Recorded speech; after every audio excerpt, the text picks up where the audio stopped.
नमस्कार, मौसम खबर में आपका स्वागत है। आपके साथ मैं हूं अंजू सिंह। मौसम खबर में जानेंगे अगले 24 से 48 घंटों में कैसा रहेगा मौसम का हाल, कहां होगी बारिश, कहां चलेंगी तेज हवाएं, कैसी रहेगी तापमान की स्थिति। लेकिन शुरुआत करते हैं मौसम से जुड़ी 5 बड़ी खबरों के साथ। वो कौन सी 5 बड़ी खबरें हैं, आइए सिलसिलेवार तरीके से डालते हैं उस पर नजर। सबसे पहले आपको उत्तराखंड के बारे में बता दें, जहां पर बिजली की चमक के साथ तेज हवाएं चलने की संभावना है। अगली खबर उत्तर प्रदेश से जुड़ी हुई है, जहां कहीं कहीं पर गर्म हवाएं चलने का अनुमान बना हुआ है, यानी कहीं कहीं काफी गर्म हवाएं चल सकती हैं। बिहार के बारे में बता दें आपको कि गिने चुने हिस्सों में यहाँ पर भी गर्म हवाएं चलने की संभावना है। कुछ क्षेत्रों में यहाँ भी गर्म हवाएं चल सकती हैं। वहीं केरल पर नजर डालें तो केरल में इक्का दुक्का हिस्सों में मूसलाधार बारिश हो सकती है, यानी कि केरल के कुछ क्षेत्रों में काफी ज्यादा बारिश होने की संभावना है। वहीं लक्षद्वीप की बात कर ले तो छुटपुट जगहों पर यहाँ भी भारी बारिश होने के आसार बने हुए हैं। तो ये थी मौसम से जुड़ी 5 बड़ी खबरें। आइए बात करते हैं गर्मी अपडेट के बारे में। तो आइए नजर डालते हैं गर्मी में किस तरह का अपडेट है, कहां पर कितनी गर्मी पड़ने वाली, कैसी स्थिति रहने वाली है, क्या पूर्वानुमान है गर्मी को लेकर। तो फिलहाल पूरा आप मैप देख सकते हैं, जिसमें जो क्षेत्र आप हरे रंग में देख रहे हैं उनको लेकर फिलहाल किसी तरह की कोई चेतावनी नहीं है।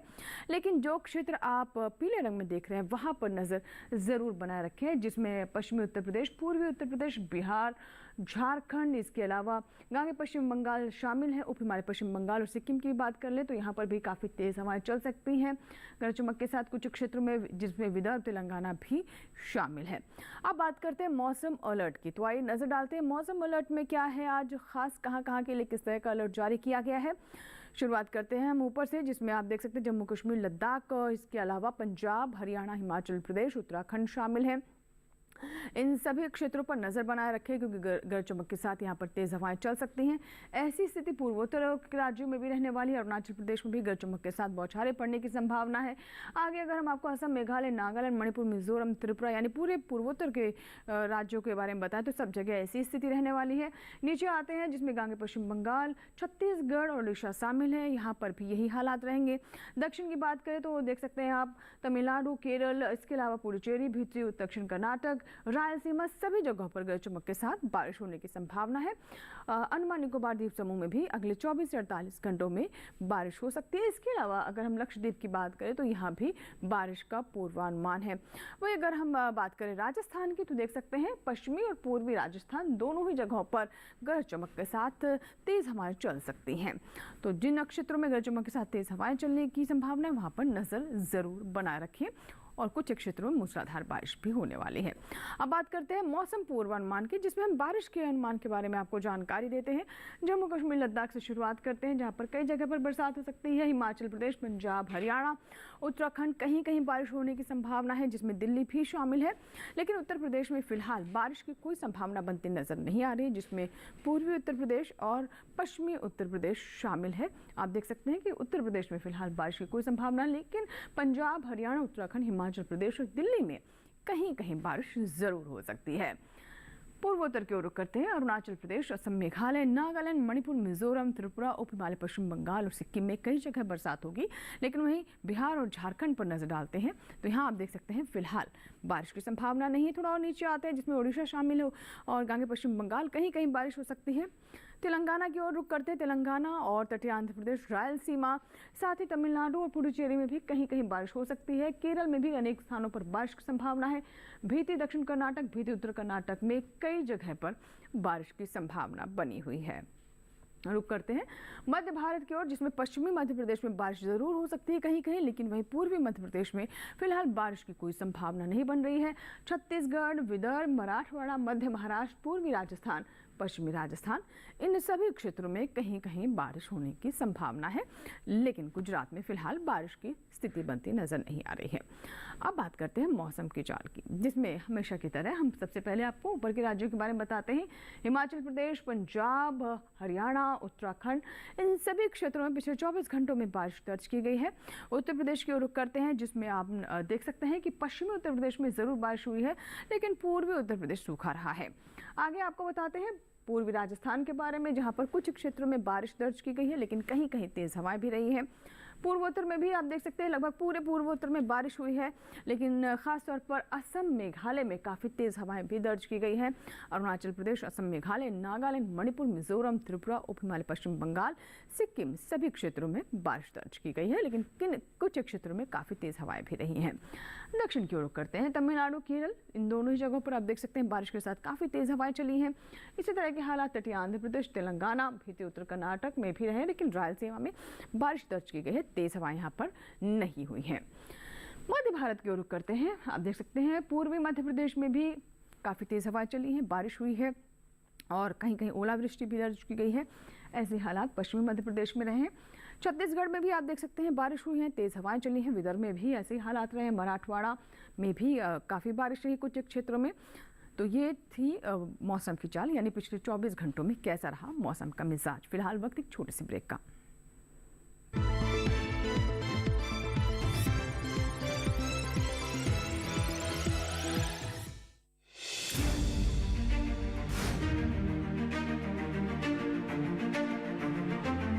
फसलों के भाव से लेकर उनकी आवक तक, पैदावार से लेकर बुआई के क्षेत्रफल तक, आयात से लेकर निर्यात तक,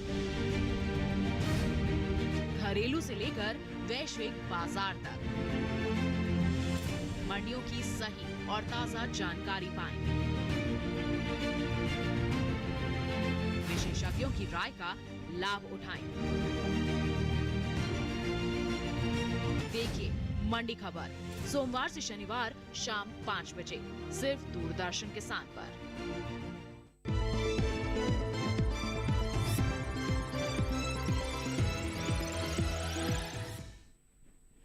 ब्रेक के बाद एक बार फिर आपका स्वागत है। आप देख रहे हैं मौसम खबर, और मौसम खबर के इस भाग में हम बात करते हैं तापमान के हाल की, यानी कहां पर अधिकतम तापमान और न्यूनतम तापमान सामान्य से नीचे रहा, कहाँ अधिकतम तापमान सामान्य से ऊपर रहा, कहाँ ये नीचे लुढ़का।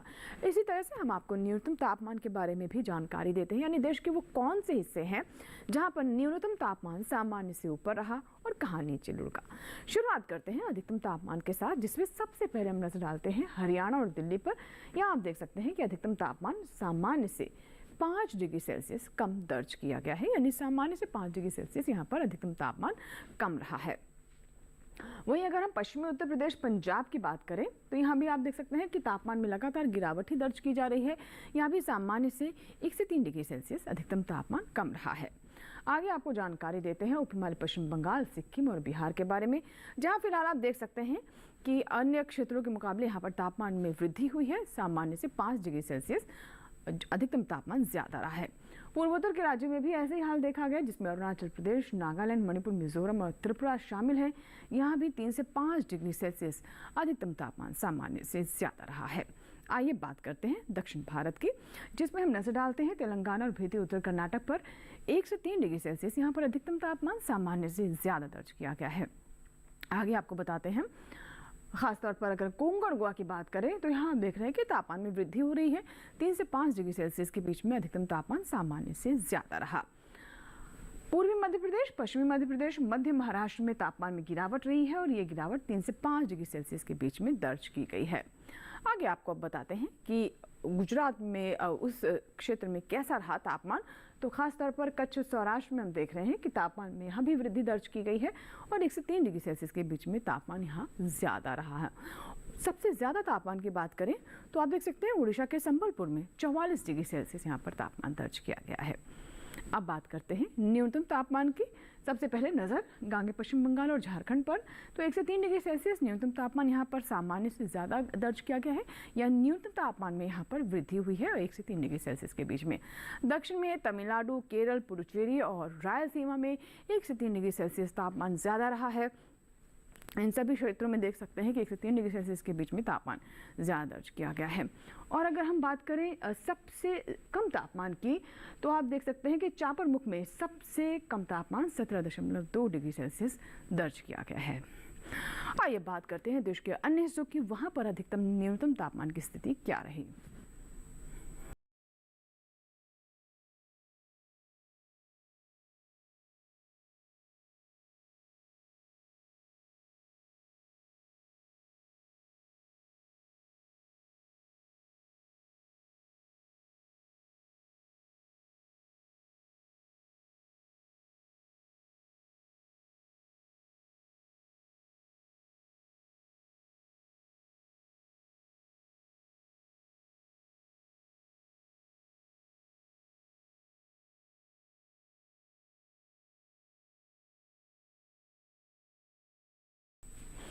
फिलहाल इसी के साथ ही यहाँ वक्त एक छोटे से ब्रेक का, कहीं मत जाएगा, देखते रहे मौसम खबर।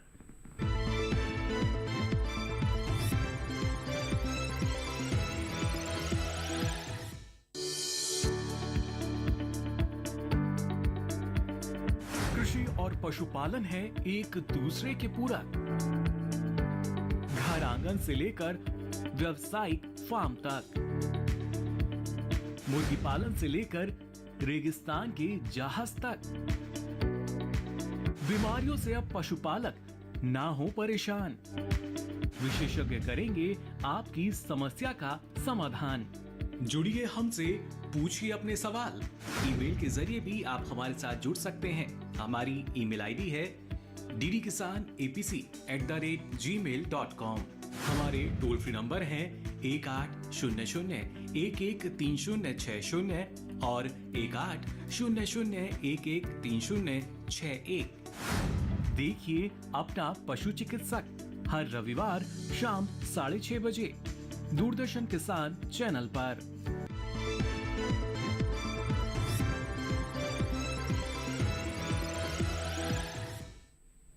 ब्रेक के बाद एक बार फिर आपका स्वागत है। आप देख रहे हैं मौसम खबर, और मौसम खबर के इस भाग में अब हम बात करते हैं एयर क्वालिटी इंडेक्स यानी वायु गुणवत्ता की। देश के जो प्रमुख शहर रहे वहाँ की वायु गुणवत्ता बिगड़ी, सुधरी, संतोषजनक रही या खराब रही, आइए डालते हैं उस पर नजर। शुरुआत राजधानी दिल्ली से, जहाँ आप देख रहे हैं कि काफ़ी समय तक यहाँ पर संतोषजनक स्थिति में रही है वायु गुणवत्ता, लेकिन फिलहाल ये उससे ऊपर जा चुके हैं। 214 यहाँ पर दर्ज की गई। बेंगलुरु की बात करें तो यहाँ पर वायु गुणवत्ता अभी भी संतोषजनक बनी हुई 107 है। पुणे में भी संतोषजनक श्रेणी में है वायु गुणवत्ता 113 आप देख सकते हैं, जो कि 100 से सिर्फ 13 अंकों पर है। हैदराबाद में भी आप देख सकते हैं 129 है वायु गुणवत्ता, और ये भी संतोषजनक कैटेगरी में है। आगे आपको बताते हैं लखनऊ के बारे में। 201 है, इसीलिए आप देख रहे हैं कि 200 से सिर्फ 1 अंक ऊपर होने की वजह से ये अब फिलहाल थोड़ी ख़राब स्थिति में आ गई है। कोलकाता में 185 है, फिलहाल संतोषजनक स्थिति में यहाँ की वायु गुणवत्ता दर्ज की गई है। आगे बताते हैं मुंबई के बारे में। तो मुंबई में 101 है, और ये भी आप देख रहे हैं कि असंतोषजनक श्रेणी में है, लगभग अच्छी की श्रेणी में ही। अहमदाबाद की बात करें तो यहाँ आप देख रहे हैं कि 98 है अहमदाबाद की वायु गुणवत्ता, यानी ये भी अच्छी स्थिति में बनी हुई है। पटना की वायु गुणवत्ता लगातार बिगड़ी हुई है, 237 है पटना की वायु गुणवत्ता, जो कि थोड़ी खराब है। अब बात करते हैं पर्यटन स्थलों के मौसम पूर्वानुमान की। तो शुरुआत करते हैं सबसे पहले जम्मू कश्मीर के गुलमर्ग से, जहां पहले 2 दिन बादल छाए रहेंगे, धूप खिलती रहेगी, लेकिन उसके बाद मौसम साफ रहेगा। अधिकतम तापमान 15 से 19 डिग्री सेल्सियस के बीच में ऊपर नीचे होने की संभावना है। न्यूनतम तापमान 8 डिग्री सेल्सियस पर कांस्टेंट बना रहेगा। तो ये है गुलमर्ग की स्थिति अगले 4 दिनों की, जहां पर आपने देखा कि 2 दिन बादल छाए रहेंगे, 2 दिन मौसम यहाँ पर साफ रहेगा, अच्छी चटक धूप रहेगी, क्लियर स्काई रहेगा, लेकिन तापमान में भी काफ़ी उतार चढ़ाव है। अधिकतम तापमान 15 से 19 डिग्री सेल्सियस के बीच में अगले 4 दिनों में ऊपर नीचे हो सकता है। आगे बात उत्तराखंड के मसूरी की। तो यहाँ भी आप देख सकते हैं कि पहले 2 दिन बादल छाए रहेंगे, धूप खिलती रहेगी, लेकिन उसके बाद बिल्कुल मौसम साफ रहेगा। अधिकतम तापमान यहाँ पर देख रहे हैं कि काफ़ी उतार चढ़ाव है, 26 से 31 डिग्री सेल्सियस के बीच में अधिकतम तापमान में उतार चढ़ाव रहेगा। न्यूनतम तापमान 16 से 18 डिग्री सेल्सियस के बीच में रहेगा, यानी अधिकतम तापमान और न्यूनतम तापमान में भी उतार चढ़ाव यहाँ पर अगले 4 दिनों में दर्ज किया जाएगा। लेकिन पहले 2 दिन जहाँ मौसम साफ नहीं है, लेकिन उसके बाद अच्छी चटक धूप मसूरी में रहने वाली है। आगे आपको बताते हैं उत्तर प्रदेश के वाराणसी के बारे में, जहां काफ़ी गर्मी है और लगातार अगले 4 दिनों में गर्मी का आलम बढ़ रहा है। मंगलवार को यहां पर अधिकतम तापमान 42 डिग्री सेल्सियस है, लेकिन शुक्रवार आते आते ये 44 डिग्री सेल्सियस तक पहुंच जाएगा। चारों ही दिन काफ़ी चटक धूप है, क्लियर स्काई है, गर्मी काफ़ी यहाँ पर होने वाली है। 44 डिग्री सेल्सियस तक अगले 4 दिनों में यहाँ पर तापमान पहुँचने वाला है। न्यूनतम तापमान 27 से 28 डिग्री सेल्सियस के बीच में यहाँ पर दर्ज किया जाएगा। तो आप देख रहे हैं कि चारों दिन की स्थिति यहाँ पर वाराणसी में क्या रहने वाली है। बिहार के गया जाना चाहते हैं तो ज़रूर ध्यान दें कि बुधवार और गुरुवार को गरज चमक के साथ काफ़ी तेज़ हवाएं यहाँ पर चल सकती हैं। इसी के साथ ही तापमान में भी वृद्धि हम देख रहे हैं। मंगलवार को 41 डिग्री सेल्सियस है, वहीं बुधवार और गुरुवार को ये 43 डिग्री सेल्सियस हो सकता है। हालांकि शुक्रवार को 1 डिग्री सेल्सियस से यहाँ पर राहत है, लेकिन काफ़ी चटक धूप शुक्रवार को भी होने वाली। चारों दिन यहाँ पर काफ़ी गर्मी रहेगी। न्यूनतम तापमान 27 से 28 डिग्री सेल्सियस के बीच में ही रहेगा, यानी न्यूनतम तापमान में कोई ज़्यादा उतार चढ़ाव फिलहाल यहाँ पर नज़र नहीं आ रहा है अगले 4 दिनों में। असम के सिलचर में चारों ही दिन यहाँ पर धूप छाई रहेगी, बादल छाए रहेंगे, धूप और छाँव का खेल चलता रहेगा। अधिकतम तापमान यहाँ भी आप देख रहे हैं कि 33 से 35 डिग्री सेल्सियस रहेगा। शुक्रवार आते आते 2 डिग्री सेल्सियस में तापमान में गिरावट हो सकती है। न्यूनतम तापमान 25 से 27 डिग्री सेल्सियस के बीच में रहेगा। चारों ही दिन बादल छाए रहेंगे, धूप भी खिलती रहेगी, यानी कुल मिलाकर तापमान भले ही 1-2 डिग्री से ऊपर नीचे रहे, लेकिन मौसम एक जैसा रहेगा। सिक्किम के गंगटोक जाना चाहते हैं तो मंगलवार को यहाँ पर काफ़ी गरज चमक के साथ बौछारें पड़ सकती हैं। बुधवार, गुरुवार, शुक्रवार को अच्छी बारिश हो सकती है। कुछ क्षेत्रों में काफ़ी मूसलाधार बारिश भी होने की संभावना है। अधिकतम तापमान 25 से 26 डिग्री सेल्सियस, न्यूनतम तापमान 17 डिग्री सेल्सियस पर अगले 4 दिनों में यहाँ पर तापमान कांस्टेंट रहेगा। तो 4 दिनों की स्थिति है जहां मंगलवार को गरज चमक के साथ बिजली कड़क सकती है, बौछारें पड़ सकती हैं। तो ये है गंगटोक की स्थिति, जिसमें 4 दिनों की स्थिति हमने आपको बताई। अगले 3 दिन यानी मंगलवार के बाद जो 3 दिन रहेंगे उसमें कुछ क्षेत्रों में काफ़ी ज़्यादा बारिश भी हो सकती है। तेलंगाना के निज़ामाबाद की बात करें तो 4 दिन बादल छाए रहेंगे, धूप भी खिलती रहेगी। अधिकतम तापमान 40 से 42 डिग्री सेल्सियस के बीच में रहेगा। न्यूनतम तापमान 26 से 27 डिग्री सेल्सियस, यानी न्यूनतम तापमान में भी कोई यहाँ पर बदलाव ज़्यादा नहीं है। अधिकतम तापमान में भी 1 से 2 डिग्री सेल्सियस का बदलाव देख रहे हैं, यानी तापमान में गिरावट का देख सकते हैं रुख है गुरुवार से। मंगलवार को जहाँ 42 है, बुधवार को 41, उसके बाद 40 डिग्री सेल्सियस पर तापमान पहुँच जाएगा, यानी 2 डिग्री से यहाँ पर तापमान में गिरावट है अगले 4 दिनों में। तमिलनाडु के ऊटी की बात कर लें तो मंगलवार को यहाँ पर गरज चमक के साथ बिजली कड़क सकती है, बौछारें पड़ सकती हैं, लेकिन उसके बाद 3 दिनों में अच्छी यहाँ पर बारिश हो सकती है। कुछ क्षेत्रों में काफ़ी ज़्यादा बारिश भी होने की आशंका है। अधिकतम तापमान 21 डिग्री सेल्सियस पर कांस्टेंट रहेगा, न्यूनतम तापमान 11 डिग्री सेल्सियस पर, यानी कोई तापमान में ज़्यादा यहाँ पर बदलाव की संभावना नज़र नहीं आ रही है। हाँ, मौसम में ज़रूर थोड़ा सा उतार चढ़ाव है। मंगलवार को आप देख रहे हैं गरज चमक के साथ बौछारें पड़ सकती है, लेकिन उसके बाद बारिश है। अब बात करते हैं महाराष्ट्र के औरंगाबाद की, तो मंगलवार को आप देख सकते हैं यहाँ पर बादल छाएंगे, लेकिन उसके अगले 3 दिन अच्छी धूप रहेगी। अधिकतम तापमान 40 से 41 डिग्री सेल्सियस, न्यूनतम तापमान 23 से 24 डिग्री सेल्सियस रहने की संभावना है। 4 दिनों में 3 दिन मौसम एक जैसा रहेगा। मंगलवार को ज़रूर यहाँ पर बादल छाए रहेंगे, धूप निकलती रहेगी। अधिकतम तापमान 40 से 41 डिग्री सेल्सियस, न्यूनतम तापमान 23 से 24 डिग्री सेल्सियस अगले 4 दिनों में। तो आप देख सकते हैं कि कैसी स्थिति रहने वाली है औरंगाबाद में अगले 4 दिनों में। तो ये था औरंगाबाद में 4 दिनों का मौसम पूर्वानुमान। गुजरात के अहमदाबाद की बात कर लेते हैं, तो यहाँ पर आप देख रहे हैं तापमान में वृद्धि हो रही है। मंगलवार को 39 डिग्री सेल्सियस, बुधवार को 40, गुरुवार को भी 40 और शुक्रवार को 41 डिग्री सेल्सियस। चारों ही दिन तापमान में आप देख रहे हैं कि थोड़ा बहुत 1 डिग्री से उतार चढ़ाव ज़रूर है। जहां मंगलवार को 39 डिग्री सेल्सियस है, शुक्रवार आते आते 41 हो जाएगा। अच्छी चटक धूप रहेगी, यानी गर्मी यहाँ पर बढ़ रही है। न्यूनतम तापमान 28 से 29 डिग्री सेल्सियस यहाँ पर अगले 4 दिनों में फिलहाल बना रहेगा। तो ये था पर्यटन स्थलों का मौसम पूर्वानुमान। आइए बात करते हैं खेती किसानी की, जिसमें हम आपको बताते हैं कि अलग अलग राज्यों में वहाँ की परिस्थितियों को देखते हुए वहाँ की फसलें जो उगाई जाती हैं उनको ध्यान में रखते हुए क्या है वैज्ञानिक सलाह। आज हम विशेष तौर पर केरल और कर्नाटक के किसानों को जानकारी दे रहे हैं। आइए डालते हैं नजर। कर्नाटक में उड़द की बुआई कर ले, उड़द के खेत में जरूरी उर्वरक डाले, उड़द के खेत से खरपतवार निकाले। किसान मूंग की बुआई कर सकते हैं, मूंग के खेत से घास फूस निकाल ले, मूंग के खेत में जरूरी उर्वरक का प्रयोग कर ले। इसके साथ ही सोयाबीन की बुआई करें, सोयाबीन के खेत में जरूरी उर्वरक का इस्तेमाल कर सकते हैं। कर्नाटक में ज्वार के खेत में जरूरी उर्वरक डालें। इसके अलावा गन्ने की रुपाई करने का समय सही है। किसान टमाटर की बुआई कर ले, वहीं आम की रुपाई कर सकते हैं। इस समय तरबूज के बागों की देखभाल करें। कर्नाटक में मूंगफली की खुदाई कर ले। केरल में धान की रुपाई कर सकते हैं। किसान धान के खेत में जरूरी उर्वरक डाले, वहीं नारियल की रुपाई कर ले। नारियल के खेत में पर्याप्त नमी बनाए रखें। नारियल के खेत में जरूरी उर्वरक का प्रयोग करें। अभी नारियल में कीट लगने का अंदेशा बना हुआ है। ऐसे में नारियल में कीटों से बचाव के लिए कृषि विशेषज्ञों की सलाह से कीटनाशक छिड़के। इसके अलावा केले के बागों में जरूरी उर्वरक डाल सकते हैं। केले की रुपाई करें। साथ ही मौसम को ध्यान में रखते हुए ही लाल मिर्च के खेत में जरूरी उर्वरक डालें। केरल में सुपारी के खेत से जल निकासी का उचित प्रबंध करें। तो चलिए बढ़ते हैं आगे और अब बात करते हैं आज की फसल की, जिसमें आज हम आपको जानकारी देंगे फूल गोभी के बारे में। फूल गोभी एक सब्जी के तौर पर काफ़ी पसंद की जाती है और इसकी मांग भी अच्छी बनी रहती है। अगर अभी आप फूल गोभी की फसल लेना चाहते हैं तो देखिए हमारी रिपोर्ट।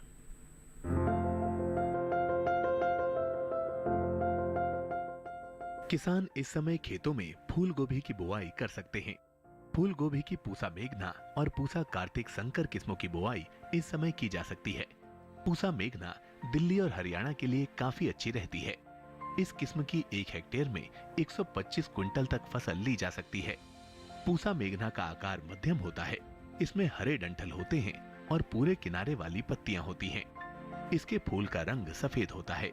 वहीं पूसा कार्तिक संकर की बुआई पंजाब, उत्तर प्रदेश, बिहार, झारखंड, पश्चिम बंगाल और असम में की जा सकती है। इस किस्म की 1 हेक्टेयर में 149 क्विंटल तक की पैदावार ली जा सकती है। इसका आकार मध्यम, फूल सफेद और वजन 475 ग्राम तक होता है।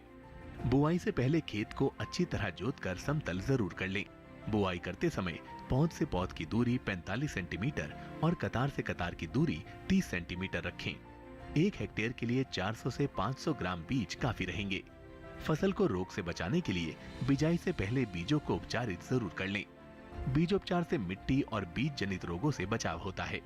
फूल गोभी को अधिक खाद और उर्वरक की जरूरत होती है। जब पौध 4 से 6 हफ्ते की हो जाए तो उनकी रोपाई कर लें। रोपाई के तुरंत बाद और फिर 7 से 10 दिन के अंतराल पर सिंचाई करें। इसके अलावा खरपतवार पर काबू पाने के लिए महीने में 2 बार निराई जरूर करें। ऐसा करने से फसल अच्छी होगी। फसल को सुंडी और हीरक पतंगा से बचाने के लिए स्पाइनोसैट दवा की 2 मिलीलीटर यानी 2 छोटे चम्मच मात्रा को 10 लीटर पानी में मिलाकर छिड़काव करें। इसके अलावा रस चूसने वाले कीटों की रोकथाम के लिए थायोमेथेक्साम की 2 ग्राम मात्रा यानी 1 छोटा चम्मच को 10 लीटर पानी में मिलाकर छिड़काव करें। ध्यान रखें कि जहां कीटों का अधिक प्रकोप हो, सिर्फ वहीं दवा का छिड़काव विशेषज्ञों की सलाह से करें। इससे लागत में भी कमी आएगी और पर्यावरण और सेहत को भी नुकसान कम होगा। तो ये थी आज की फसल, जिसमें हमने आपको फूल गोभी के बारे में विस्तार से जानकारी दी। इसी के साथ ही मौसम खबर में अब आपको बता दें कि आप हमारा ये कार्यक्रम हमारे YouTube चैनल पर भी देख सकते हैं। इसके लिए इस QR कोड को स्कैन करें। उम्मीद करते हैं मौसम खबर से हमारे किसानों को मदद हो रही होगी। मौसम का ताज़ा हाल और कृषि सलाह लेकर फिर होंगे हाजिर। आप बने रहें दूरदर्शन किसान के साथ। नमस्कार।